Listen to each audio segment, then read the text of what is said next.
Minsan ayaw nating harapin ang realidad na ito, kahit na nasa harap na natin ito, at ito'y katotohanan, na dito man sa atin ay walang makakatakas at walang makakahindi.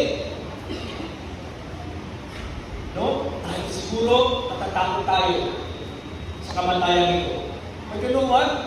There's also another worse death. And that death is insane. Yung sabi ng pangalawang ng mga pagbasa natin ngayon sa lahat ng ating pangalawang pagbasa. Sabi ni Jesus, the worst death is sin. Kapag nabubuhay sa kasalanan, that is the worst death. Worse than physical death.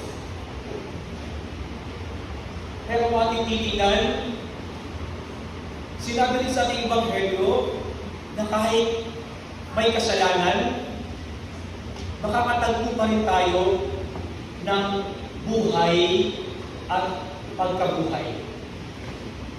Kapag may Jesus sa buhay, mayroong buhay at pagkabuhay. Dahil si Jesus ay buhay at pagkabuhay.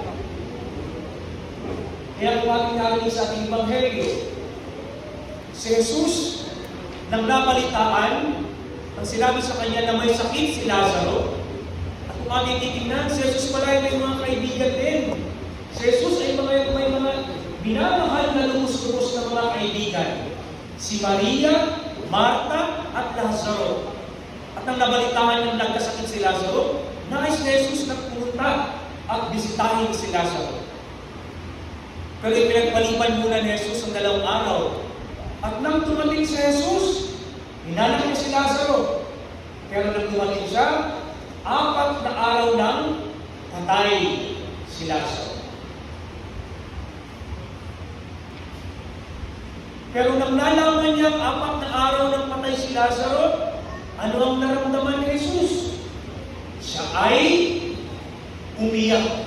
Ang sabi nga sa Ebanghelyo, si Jesus ay tumangis. Ang Diyos ay umiyak. Kaya kung ating titignan, pagkikilay natin, sa bawat pagkamatay natin ng dahil sa kasalanan, ang Diyos ay umiiyak. Ang Diyos ay tumatangis. Kaya nga sa panahon ng Kwaresma, inaanyayahan tayong isang bagay na mahalaga, ang pangungumpisal. Nung nakaraang Biyernes pa yun, nag-umpisal ang bayan sa parokya ng Guadalupe. At ang sakramento ng umpisal ay paanyaya ng pagsisisi at pagbabalik loob. At hindi upang tingnan na ako ay makasalanan at sa dami ng kasalanan ko. Kung hindi, sana mas makita at maramdaman ang Diyos na laging nagpapatawad. Ang Diyos na laging nagbibigay ng biyaya upang makapagsimulang muli. Dahil ito yung Diyos ng buhay at pagkabuhay. Kaya sa pagbalik natin sa Diyos, binubuhay tayo muli ng biyaya ng Diyos. Kaya mga kapatid, kapag nahihirapan, kapag nasasaktan, kapag nawawala na ng pag-asa, kapag nagdududa, kapag nalulunod na tayo sa kasalanan, alalahanin natin na may Diyos na umiiyak, na may Diyos na lumuluha. At ang pag-iyak ng Diyos at ang pagluha ng Diyos ay hindi dahil makasalanan ka, makasalanan ako. Hindi, ito yung pag-iyak at ang luha ng Diyos dahil minamahal kita. At ito ang sabi ni Jesus kay Lazaro. At ito ang sabi ng Ebanghelyo, talagang mahal na mahal ni Jesus si Lazaro.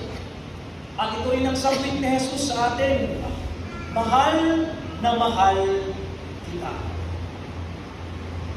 Kaya sa pagkakataon, nais bumalik sa Diyos, bumalik dahil ang Diyos ay laging naghihintay.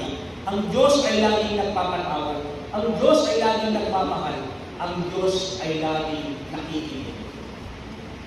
At nais magsasabing, mahal na mahal kita. Kaya tayo mga kapatid, huwag tayo matakot mamatay. Mamatay tayo sa kasalanan, pero babalik tayo kay Jesus upang tayo mabuhay at bigyan niya ng buhay. Kaya sabihin sa iyong mga kalihim araw ay, kapatid, mahal na mahal kita.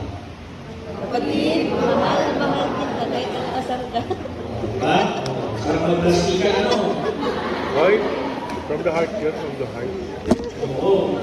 Mga kapatid, ito yung sana mas maintindihan pag hinay natin ngayong lingkong ito na ang Diyos na pinaniniwalaan natin at hinihingi natin ang biyaya ay ang Diyos na pakikipagrelasyon.